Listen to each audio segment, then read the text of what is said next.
I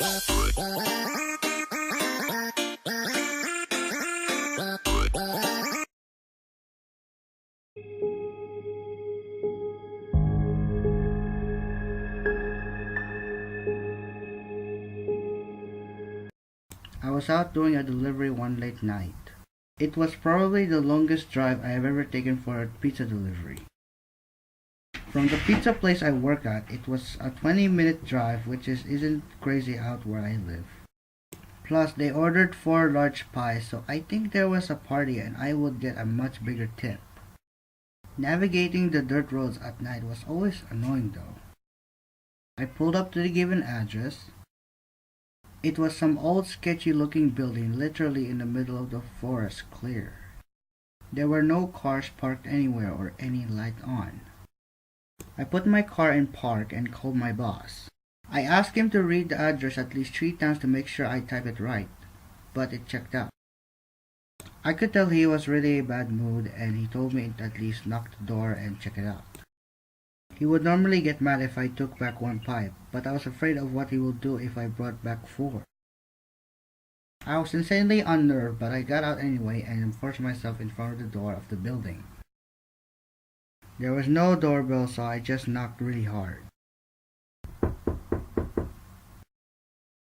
I heard nothing and didn't really expect to hear anything. I was extremely disappointed, not because nobody answered the door, but because I was realizing that it was all a waste of time and gas. I knocked one more time on his desperation,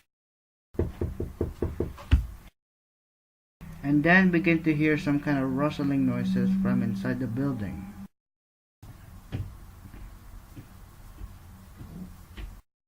I knocked again, and you know that I was the pizza guy. There was silence again. I felt a bit more uncomfortable now than before, but before I could turn around, I noticed something at the window. There was someone looking through the window. I couldn't tell if it's a man or a woman. All I noticed was their eyes. Their eyes were open wider than I knew possible, staring intently at me. I was disturbed enough about this and dropped the pizza and ran back to my car. The engine wouldn't start until turning the key for the 3rd time. I drove off the grass and back into the dirt road, but I saw the car rocking about, shaking and bumping. Something wasn't right. I didn't make it far from the building before I started hearing the sharp screaming sound coming from the outside. There was so much resistance that I couldn't even drive. The car came to a stop. I got out of the party, checked what is going on. A chill ran on my spine as I began to feel like my heart was constantly skipping beats. My tires had been slashed and had completely fallen off the rim. Not just the front though, all 4 tires had been slashed. I realized somebody did this when I was knocking on the door to that building. Instead of running, I got back into the car and locked the doors. I was so close to that building, I could practically see it from where I was, if it weren't for those trees blocking the view. I dialed 911 and explained everything to the operator. She told me the cops will be over soon as possible and that I need to stay hidden. I asked her if it is advisable to stay in the car or run, and she told me it would be best to stay in the car with the doors locked. She asked me to stand in line with her until the cops arrived. My whole body was shaking. In all directions, there was nothing but darkness, seemingly endless forest. I knew it would take forever for the cops to get here. I was not comfortable with sitting in that car so close to whoever did this. The next part, though, is what utterly destroyed me. It still shakes me to this day, and I hope nobody will ever experience this kind of fear. As I was scanning all the windows, making sure nobody was outside, I looked in the rearview mirror, and there was the same person I saw at the window.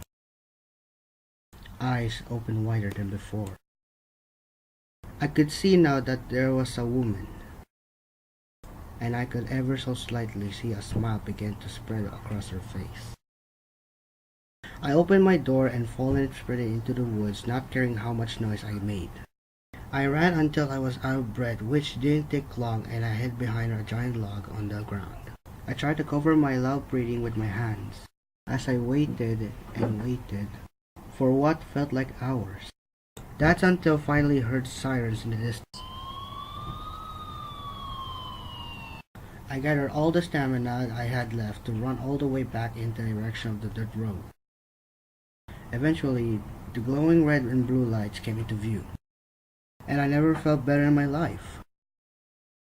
They were parked in front of my car, investigating with flashlights. I came yelling at them like a lunatic to help me. I fell to the floor and started to gag, almost throwing up from running so much. They picked me up and began to question, to which I explained everything to the best of my ability. One of the two cars drove over to the building, and two officers began to search the building. They came back with nothing except for a couple of spiky objects. These objects were exactly the same as the ones used to slash my tires. The cops guessed that it was some kind of sick, dementing couple, being that I saw the woman. But unfortunately, they were never found, and that still kills me to this day.